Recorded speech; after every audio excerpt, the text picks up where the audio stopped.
তো guys first তোমরা ভিডিওটা দেখো, পরে আমরা কমেন্টের মজা নেব। চলো তবে শুরু করা যাক। বাঙালি সমাজ কি আমাকে মেনে নেবে? কারণ বাঙালি হয়ে প্রথমবার দীঘাতে এলাম। সেকেন্ড রিজনটা হচ্ছে জগন্নাথ দেবের মন্দির, অ্যান্ড ফার্স্ট রিজনটা হচ্ছে এই সুন্দর হোটেলটা যেখানে আছে ইনফাইনাইট সুইমিং পুল। মানে ভাবা যায় দীঘার মতন জায়গায় ইনফাইনাইট পুল। অনেকদিন পরে কাজের ফাঁকে একটু ব্রেক নিয়ে বেরিয়ে গেলাম দীঘাতে।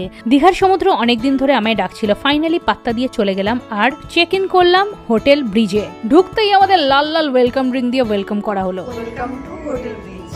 এই হোটেল ব্রিজ হলো দীঘার one of the best luxurious hotel, যেখানে আছে infinite swimming pool.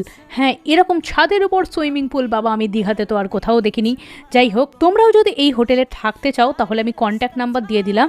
Check in করে সোজা চলে গেলাম সুইমিং পুলে, বিকজ এটাই এখানে সব থেকে বেস্ট লেগেছে আমাদের। মনে হচ্ছিল যাতে সারাদিন পুলের মধ্যেই এনজয় করি। যাই হোক, কোনো রকমের সাঁতার কেটে একটু স্ন্যাক্স খেয়ে আমরা চলে গেলাম লাঞ্চ করতে। বাইরে বলে রাখি, এদের নিজস্ব কনফারেন্স রুম অ্যান্ড জিম আছে। ঘুরতে এসে কারা জিম করে জানি না। যাই হোক, এখানে সমুদ্র থেকে মাত্র 2 মিনিটের ডিস্টেন্স। চলো গাইস, এবার খিদে পেয়ে গেছে, একটু খাওয়া দাওয়া করা যাক। লাঞ্চে ছিল প্রচুর প্রচুর আইটেম। ক্যামেরা রেডি, এবার ফুড ব্লগের অ্যাকশন শুরু। অ্যান্ড মোস্ট ইম্পর্টেন্ট থিং, এখানকার খাওয়ার দাওয়ার কিন্তু জাস্ট ফাটাফাটি, দারুণ।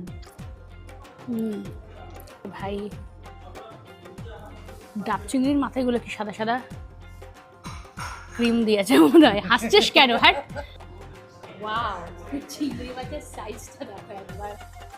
লাঞ্চ করে আমরা লিপস্টিক ঠিক করলাম, তারপরে চলে গেলাম সোজা জগন্নাথ দেবের মন্দিরে। হ্যাঁ, জগন্নাথ ধামে, মানে যাই হোক, জগন্নাথ মন্দিরে প্রথমবার যাচ্ছি দীঘারটায়। পুরীরটায় অনেকবার গেছি। আমার কপাল এরা নিজেরাই ডিজাইন করে দিয়েছিল, নিজেরাই ডিজাইন করলো, তারপর নিজেরাই টাকা চাইলো। যাই হোক, কোনো মন্দিরের সাথে মন্দিরের কম্প্যারিজন করা উচিত নয়, ঠিকও নয়, বাট খুব সুন্দর বানানো হয়েছে অ্যান্ড খানিকটা স্বামীনারায়ণ টেম্পলের মতন লেগেছে আমার। এনিওয়ে, এখানে সব থেকে বেস্ট জিনিস হলো ভিডিও করা যায় মন্দিরের ভেতরে, কিন্তু ক্যামেরা অ্যালাউড নয়। ফোন দিয়ে ভিডিও করতে পারবে, ক্যামেরা হোটেলেই রেখে আসতে হবে, আদারওয়াইজ হোটেলে ফেরত যেতে হবে। মন্দির থেকে ফিরে আমরা কি করলাম, কি খেলাম, পরের দিন কি করলাম, সব কিছু দেখাবো নেক্সট ভিডিওতে। So stay tuned.